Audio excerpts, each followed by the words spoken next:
एक बार फिर से आपका स्वागत है आपके प्यारे से चैनल रहबर खान ऑफिशियल में। मैं आपका दोस्त रहबर खान। कैसे हैं आप सब? उम्मीद करता हूँ कि आप ठीक होंगे। ये हमारा टॉपिक है ब्लड। तो जैसा कि आप जानते हैं, ब्लड एक स्पेशल कनेक्टिव टिश्यू होता है जिसका कलर रेड होता है, क्योंकि इसमें एक सब्सटेंस, एक प्रोटीन प्रेजेंट रहती है। इसका नाम होता है हीमोग्लोबिन। इसकी अगर मैं बात करूँ विस्कोसिटी की, तो विस्कोसिटी इसकी 5 टाइम मोर होती है वाटर से, क्योंकि इसके अंदर विस्कस फ्लूइड रहता है। विस्कस का मतलब चिपचिपा होता है। एंड देन मैं बात कर लूँ कि जो इसका मीडियम क्या है, इसकी पीएच वैल्यू क्या है, तो इसकी पीएच वैल्यू नॉर्मल कंडीशन में 7.4 होती है, और इसका जो मीडियम होता है वो हमारा अल्कलाइन मीडियम होता है। एंड कर लूँ कि इसके अंदर क्या क्या प्रेजेंट होता है, तो इसके अंदर 3 चीज़ें प्रेजेंट होती हैं। नंबर 1, फॉर्म्ड एलिमेंट जिनको हम बॉडी सेल्स भी बोलते हैं। Number 2, plasma. And number 3, fluid matrix. तो पहले बात करते हैं प्लाज्मा के बारे में। प्लाज्मा क्या होता है? प्लाज्मा एक एक्स्ट्रा कलर्ड फ्लूइड रहता है, और इसके अंदर 90 से 92% वाटर एंड 6 से 8% सॉलिड और गैसेस सब्सटेंस प्रेजेंट रहते हैं। सबसे पहले मैं ये बात करूँगा कि जो वाटर है, वाटर के अंदर 3 चीज़ें बताई मैंने। एक fluid matrix, and then plasma, and then body cells जिनको हम बोलते हैं फॉर्म्ड एलिमेंट। तो प्लाज्मा इनमें 55% होता है। ब्लड में टोटल 55% होता है प्लाज्मा, एंड 45% होता है हमारे बॉडी सेल्स जिनको हम फॉर्म्ड एलिमेंट भी बोलते हैं। तो मैं बता दूं आपको, जो प्लाज्मा होता है, प्लाज्मा के अंदर 3 चीज़ें पाई जाती हैं। पहले 2 होंगी, वाटर जो हमारा 90 से 92% था। फिर दूसरी चीज़ है हमारी कि जो 6 से 8% है, 6 to 8% क्या है हमारा? सोलिडो गैसेस। अब सोलिडो गैसेस में क्या क्या है? Organic, inorganic and gases. Inorganic में क्या क्या है? इनऑर्गेनिक में हमारा प्लाज्मा प्रोटीन है, एंजाइम्स हैं, हार्मोन हैं, और नॉन नाइट्रोजनस सब्सटेंस हैं, एंटीबॉडीज़ हैं, और एक्सटर्नल सिक्रेशन को हम हार्मोन बोलते हैं वो हैं, एमिनो एसिड्स हैं। तो मैं पहले बात करता हूँ प्लाज्मा प्रोटीन के बारे में। प्लाज्मा प्रोटीन हमारी 3 होती हैं। एक होती है हमारी एल्ब्यूमिन, ग्लोब्यूलिन एंड देन फाइब्रोनोजेन। अब बात करेंगे हम एल्ब्यूमिन के बारे में। याद रखना, ब्लड के अंदर 3 चीज़ें, plasma, formed element, fluid matrix.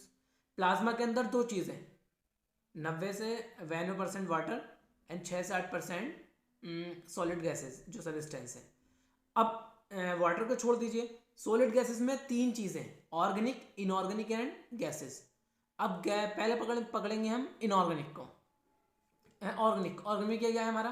पहला plasma protein, amino acids, enzymes, hormones, antibodies, non nitrogenous substance. तो ये सब क्या है? तो हम पहले पढ़ेंगे प्लाज्मा प्रोटीन। प्लाज्मा प्रोटीन मैंने बताया आपको, एल्ब्यूमिन और ग्लोब्यूलिन और फाइब्रोनोजेन। तो एल्ब्यूमिन क्या होती है? एल्ब्यूमिन वो होती है जो हमारे ऑस्मोटिक को बैलेंस करती है। Understand? Albumin help in osmotic balance. And next is fibrinogen. It is help in blood coagulation, जो ब्लड को क्लॉट करने में काम आता है। एंड थीज 3 क्या हमारी? ग्लोब्यूलिन, जो हमारे डिफेंस मैकेनिज्म को हेल्प करती है। अब मैं बात कर लूँ एसेंशियल और नॉन एसेंशियल एमिनो एसिड्स की। एमिनो एसिड थे, एमिनो एसिड में 2 कैटेगरी, एक एसेंशियल और एक नॉन एसेंशियल। तो मैं बात कर लूँ पहले एसेंशियल की, जो मैं आपको एक शॉर्ट वीडियो बना के यूट्यूब पे डाल चुका हूँ। तो एसेंशियल में ट्रिक के साथ मैंने याद कराया था, टी हॉल में VIP, threonine, tryptophan, histamine, arginine, methionine, valine, lysine, isoleucine और फेनाइल एनानिन। ये हमारे क्या है? ये वो एमिनो एसिड्स हैं जो हमारे एसेंशियल हैं, जो हमारी बॉडी के लिए ज़रूरी हैं। एंड नॉन एसेंशियल क्या क्या है? ग्लूटामिक एसिड, और ग्लूटामिक हो गया, ग्लूटामिन हो गया, एस्पार्टिक हो गया, और भी बहुत सारे हैं जो हमारे नॉन एसेंशियल हैं। एक वर्ड आता है सेमी एसेंशियल, वो उनमें 2 आते हैं हमारे, एक होता है हमारा आर्जिनिन और एक हमारा हिस्टामिन। अंडरस्टैंड? मैंने आपको बता दिया प्लाज्मा प्रोटीन 3 होती हैं, तीनों के नाम बता दिए। फिर दूसरी चीज़ बताई मैंने आपको एमिनो एसिड्स, जिसमें हमारे एसेंशियल और नॉन एसेंशियल आ गए। अब तीसरी चीज़ पढ़ते हैं हम फैट। फैट में हमारे क्या क्या है? ट्राइग्लिसराइड, फॉस्फोलिपिड और कोलेस्ट्रॉल। अंडरस्टैंड। एंड देन बात करेंगे कार्बोहाइड्रेट जो हमारा ग्लूकोज आता है। उसके बाद हम बात करेंगे जो नॉन नाइट्रोजनस सब्सटेंस है, वो जैसे हमारा अमोनिया हो गया, यूरिया हो गया, क्रिएटिन हो गया, ये सब हमारे क्या है, नॉन नाइट्रोजनस। इसलिए फिर बात करते हैं एंटीबॉडीज। अंडरस्टैंड। अब देन हम बात करेंगे क्या, एंटीबॉडी जो हमारी IgA हो गया, IgB, IgD, IE। जो IE होती है वो हमारी क्या होती है, जैसे हमारा IA तो अल्फा वाली है, B वाली बीटा, D वाली डेल्टा वाली होती है। जो E वाली होती है वो एप्सिलॉन जो होती है वो हमारी एलर्जिक प्रोसेस के लिए होती है, जो हमारी एलर्जी डिसीज होती है, जो खुजली गुजलाहट वगैरह होता है, वो IgE उसमें एंटीबॉडी पाई जाती है। देन इसके बाद बात करेंगे हम ऑर्गेनिक में। ऑर्गेनिक क्या होता है हमारे उसमें, जैसे हमारा sodium, potassium, calcium, magnesium, chloride, iodide, iron, phosphate और बाइकार्बोनेट्स, ये सब हमारे ऑर्गेनिक में प्रेजेंट रहते हैं। एंड देन अगर मैं गैसेस की बात कर लूँ तो गैसेस में 3 रहेंगी, एक रहेगी हमारी oxygen, carbon dioxide and then nitrogen. ये टॉपिक कंप्लीट हुआ हमारा सिर्फ प्लाज्मा का। प्लाज्मा के अंदर 2 चीज़ें हैं, फिर 2 में से एक गैसेस था, गैसेस के अंदर 3 चीज़ें, 3 में ऑर्गेनिक, इनऑर्गेनिक और गैसेस। मैं आपको ये डिटेल में बता चुका हूँ। अब एक चीज़ बची हमारी, फॉर्म्ड एल्डर ने सैंपल लिया। ब्लड सैंपल लेने के बाद मैंने उसको एक जो हमारे फनल टाइप ट्यूब होती है उसको रखा और उसको मैंने 30 मिनट तक उसमें उसको मैंने कोगुलेट किया। कोगुलेट का मतलब क्या होता है, सेंट्रीफ्यूगेट, यानी कि उसको घुमाया, और इतनी स्पीड से घुमाना है कि वो 1 मिनट में 3000 रिवॉल्व करे, यानी कि 1000 में 3000 चक्कर उसके आ जाने चाहिए। फिर आपको पता लगेगा कि जो हमारा फॉर्म्ड एलिमेंट और प्लाज्मा ऊपर बॉटम पे पहुंच जाएगा, उस टॉप पे पहुंच जाएगा, और जो हमारे फॉर्म्ड एलिमेंट हैं वो बॉटम में बैठ जाएंगे। तो इन दोनों के बीच में एक थिन लेयर होती है, इन दोनों के बीच में, जैसा आपको स्ट्रक्चर में दिख रहा होगा, ऊपर जो है हमारा प्लाज्मा है जो 55% है, नीचे हमारे फॉर्म्ड एलिमेंट यानी बॉडी शेल्स जो हमारे 55 है, और इनके बीच में एक थिन लेयर होती है, थिन, उसको बोलते हैं white buffy coat. White buffy coat कैसे बनती है, it is create by aggregation of WBCs and platelets, यानी कि इसमें एग्रीगेशन हो जाता है WBCs का, जिनको हम ल्यूकोसाइट्स बोलते हैं, अभी मैं बताऊंगा, और प्लेटलेट्स का, जिसको हम उसको थ्रोम्बोसाइट बोलते हैं। And then now we will, तो नेक्स्ट अब हम बात करेंगे WBC के बारे में। WBC को हम ल्यूकोसाइट्स भी बोलते हैं। ल्यूकोसाइट्स जो WBC होती है वो रेड कलर की नहीं होती। रेड कलर की क्यों नहीं होती, क्योंकि उसके अंदर जो हमारी कॉम्प्लेक्स प्रोटीन होती है हीमोग्लोबिन, वो एब्सेंट रहती है। एंड देन मैं आपको बता दूं इसकी क्वांटिटी है वो 6000 से 8000 तक प्रेजेंट रहती है एडल्ट ह्यूमन के अंदर। WBC के 2 भाग होते हैं, 2 पार्ट हैं, एक होता है हमारा ग्रेन्युलोसाइट और एक होता है हमारा अग्रेन्युलोसाइट। जो ग्रेन्युलोसाइट है उसमें discuss about formed element. Formed element क्या क्या होते हैं, फॉर्म्ड एलिमेंट होते हैं हमारे RBCs, WBCs और प्लेटलेट्स। 3 चीज़ें होती हैं हमारी फॉर्म्ड एलिमेंट में, बॉडी शेल्स जो होती है हमारी, वो 3 चीज़ें होती हैं। मैंने आपको बताया RBCs हो गई, WBCs हो गई, एंड देन तीसरी चीज़ मैंने बताई आपको प्लेटलेट्स। तो हम पहले एक चीज़ की बात करेंगे, पहले हम टॉपिक पकड़ेंगे RBC का। तो RBC के बारे में मैं बता दूं आपको, जो RBC होती है वो बोन मैरो में बनती है। जो RBC होती है उसके जो फुल फॉर्म है वो रेड ब्लड सेल है, और उसको हम इसको इरिथ्रोसाइट्स के नाम से भी जानते हैं। आपने कहीं लिखा हुआ देखा होगा erythropoiesis found in bone marrow, यानी कि जो हमारा इरिथ्रोपोइसिस का मतलब ये है जो फॉर्मेशन होता है RBCs का वो बोन मैरो में होता है। तो इसकी जो क्वांटिटी है वो 5 से 5.5 मिलियन तक होती है एक नॉर्मल ह्यूमन के अंदर। एंड देन इसका जो लाइफ स्पेन है वो 120 है, और इसका जो ग्रेवयार्ड है जहाँ पर ये जाकर डिस्ट्रॉय होती है उसको हम स्प्लीन बोलते हैं। इसका जो शेप्ड है वो बाइकॉन्केव है। तो मैंने आपको बताया कि RBC को हम रेड ब्लड सेल, ये इसके फुल फॉर्म हो गई, इसको हम इरिथ्रोसाइट भी बोल देते हैं। इसका लाइफ स्पेन 120 डेज रहता है। ये नॉर्मल 5 से 5.5 मिलियन के आसपास प्रेजेंट रहती है।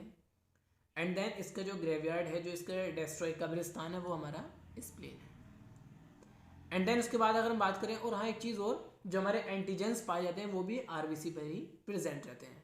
जो एंटीजेंस होते हैं वो भी आरबीसी प्रेजेंट है। अभी मैं आपको ब्लड ग्रुप के बारे में बताऊंगा तो उसमें आपको पता लग जाएगा। एंड देन उसके बारे में 3 चीज़ें होती हैं, एक होता है हमारे न्यूट्रोफिल्स, आइसनोफिल्स और एक हमारा बेसोफिल्स। एंड देन बात करें हम एग्रेनुलोसाइट्स में, उसमें होता है हमारा मोनोसाइट्स और लिम्फोसाइट। अब मैं आपको एक एक चीज़ को बताकर चल रहा हूँ। पहली चीज़ लेंगे हम न्यूट्रोफिल्स। न्यूट्रोफिल्स ये मोस्ट एवेंडेंट पार्ट होता है क्योंकि ये 60 से 65% प्रेजेंट रहता है। एंड देन बात कर लूँगा वेसोफिल्स, जो हमारा 0.5 से 1% प्रेजेंट रहता है, और इसनोफिल्स जो हमारा 2 से 3% प्रेजेंट रहता है। अब मैं आपको बता दूं, ये 3 हो गए हमारे ग्रेनुलोसाइट की। अब बात कर लूँ मैं आग्रेनुलोसाइट। आग्रेनुलोसाइट में सिर्फ 2 चीज़ें होती हैं, एक होता है हमारा lymphocyte and then monocyte. Monocyte क्या होती है हमारी? मोनोसाइट और लिम्फोसाइट। जो लिम्फोसाइट होती है उसमें 2 भाग होते हैं, एक होता है हमारा T lymphocyte and then B lymphocyte. Agranulocyte में क्या क्या होता है? एक होता है हमारा मोनोसाइट और एक लिम्फोसाइट। तो मोनोसाइट और लिम्फोसाइट, जो हमारा मोनोसाइट होता है वो 6 से 8% रहेगा, और जो हमारा लिम्फोसाइट होता है वो 20 से 25% रहता है। अंडरस्टैंड? लिम्फोसाइट 20 से 20 to 25%, and then monocyte 6 to 8%। अब मैं बात कर लूँ कि पहले ग्रेनुलोसाइट के 3 भाग थे, न्यूट्रोफिल्स, आइसनोफिल्स एंड देन वेसोफिल्स। अब इनका काम क्या क्या है? देखिए, एक मोनोसाइट है जो हमारा ए ग्रेनुलोसाइट का भाग है, जो पार्ट है, एक हमारा ग्रेनुलोसाइट का पार्ट है, इसको बोलते हैं न्यूट्रोफिल्स। ये दोनों फैगोसाइटिक नेचर के होते हैं। फैगोसाइटिक नेचर वो जो हमारे अंदर डैमेज करने वाले जो माइक्रोब्स जाते हैं उनको वो फैगोसाइट करते हैं, खा लेते हैं, उनको निकल जाते हैं, यानी कि हमारी बॉडी को प्रोटेक्ट करते हैं। एंड देन मैं बात कर लूँ कि जो हमारा इस्नोफिल्स है वो इन्फ्लेमेटरी रिएक्शन में आता है। और जो लिम्फोसाइट के बारे में तो आप जानती हैं, T lymphocyte and then B lymphocyte, it is responsible for immune response of the human body. Understand? Then इसके बाद मैं बात करूँगा प्लेटलेट्स के बारे में। प्लेटलेट्स का जो होता है, प्लेटलेट्स जो होती है सिर्फ इसको थ्रोम्बोसाइट्स, प्लेटलेट्स के बारे में बात करेंगे। प्लेटलेट क्या है? Platelet it is also known as thrombocytes. Understand? ये जो थ्रोम्बोसाइट होती है, ये जो प्रोड्यूस होती है वो बोन मैरो में एक स्पेशल सेल होती है जिसको हम बोलते हैं मेगा कैरियोसाइट्स, उसके द्वारा ये प्रोड्यूस होती है। ठीक है? इसकी जो क्वांटिटी होती है वो अप्रोक्स 1.5 लाख से 3.5 लाख प्रेजेंट रहती है एक एडल्ट ह्यूमन के अंदर। प्लेटलेट जो होती हैं वो बहुत सी वेराइटी के सब्सटेंस रिलीज करती है जो हमारी बॉडी के अंदर ब्लड कोगुलेट का काम करते हैं। एंड देन लास्ट टॉपिक हमारा ब्लड ग्रुप्स। ब्लड ग्रुप में हमारे ब्लड ग्रुप जो होते हैं वो 4 होते हैं, एक होता है ए बी और ओ। एक होता है एंटीजन जो हमारा आरबीसी के सरफेस पे प्रेजेंट रहती है, एक होता है हमारा एंटीबॉडी जो आपने पढ़ा है प्लाज्मा के अंदर, और ये दोनों चीज़ें प्रेजेंट रहती हैं, ब्लड ग्रुप, एंटीजन और एंटीबॉडी। और डोनर ग्रुप, यानी कि जो आपको दिख रहा है टेबल में पहले लिखा हुआ है antibody, antigen on RBC, antibody in plasma, फिर डोनर ग्रुप, यानी कि ए बी और ओ। मैं आपको बता दूं कि ए बी जो होता है वो यूनिवर्सल रिसेप्टर हो सकता है, यानी कि कोई भी ब्लड ग्रुप हो वो एक्सेप्ट करता है। अंडरस्टैंड? और ओ जो होता है वो यूनिवर्सल डोनर होता है, वो किसी भी ब्लड ग्रुप को अपना खून दे सकता है। ए बी हर किसी से ले सकता है, सब हजम है उसको। और जो ओ है वो लेगा सिर्फ ओ का, लेकिन देगा सबको। ब्लड ग्रुप ओ अपना जो ब्लड है वो सबको देगा, लेकिन सिर्फ एक्सेप्ट किसका करेगा? सिर्फ ब्लड ग्रुप ओ का ही एक्सेप्ट करेगा। और यूनिवर्सल जो एक्सेप्टर है वो ए बी है, वो सबका एक्सेप्ट करता है। जैसे मैं आपको बता दूं, ब्लड ग्रुप ए के अंदर एंटीबॉडी क्या है, एंटीजन क्या है। देखिए, एंटीबॉडी जो होती है हमारी, एंटीजन तो रहेगा सेम, एंटीबॉडी डिफरेंट होगी। जैसे ए के पास बी होगी, बी के पास ए होगी, और ए बी के पास जो होती है वो ए और ए बी होती है एंटीजन, और एंटीबॉडी जो होती है उसके पास नहीं होती। एंटीबॉडी उसके पास नहीं होती। एंटीजन उसके पास ए और बी रहते हैं, लेकिन एंटीबॉडी उसके पास नहीं होती। इसी के साथ साथ मैं आपको बता दूं, जो ओ ब्लड ग्रुप होता है उसके पास एंटीजन नहीं होता, एंटीबॉडी उसके पास प्रेजेंट रहती है, वो भी ए और बी वाली। अंडरस्टैंड? आपको टेबल में भी दिख रहा होगा। तो नेक्स्ट टॉपिक है हमारा लिम्फ। लिम्फ को हम टिश्यू फ्लूइड भी बोल देते हैं। देखिए जैसे आप जानते हैं कि जैसे जो हमारा ब्लड है, ब्लड जैसे कैपिलरीज में फ्लो होता है टिश्यूज के अंदर, तो प्लाज्मा भी अपने कुछ अमाउंट वाटर के साथ साथ छोटे छोटे पार्टिकल्स, वो सब्सटेंस जो वाटर में सॉल्युबल हैं, उनको वो रिलीज करता है उस स्थान पर, यानी आउट कर देता है, बाहर निकाल देता है उस स्थान पर जो हमारे टिश्यू के सेल्स के बीच में स्पेस प्रेजेंट रहता है।